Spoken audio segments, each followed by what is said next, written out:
Hey folks, on Sunday morning, we're going to start a new short 2-week series on the Good Samaritan. We're going to look at that passage in Luke chapter 10, verses 25 through 37, and we're going to talk about that famous parable from a couple different perspectives. And so we're going to look at it from the perspective of mercy and the perspective of compassion, receiving mercy, which is what we're going to talk about this coming Sunday. And then we'll talk about giving mercy, receiving that compassion and giving that compassion. And so I hope you'll join us on Sunday morning for our worship celebration at 10:40 as we dig into this parable and talk about its application for our lives. In order for us to really give that mercy that Jesus calls us to give, that compassion that we're called to show, we have to receive it first. We have to understand it. And so we're going to talk about that on Sunday, that I'm going to challenge you to understand and experience the mercy of God in a way that you only can in and through Christ. And we'll talk about the truths of God's law, because one of the answers, the answer that the Pharisee gave to Jesus in this parable was, well, yeah, you have to love God and you have to love your neighbor. And that's the truth. That's the law. That sums up the law. But what does that mean then? What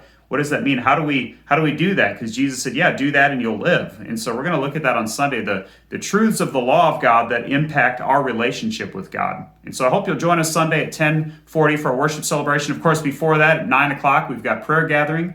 9:30, we have family groups for all ages. And then at 10:40, we've got that worship celebration. Looking forward to joining you Sunday morning.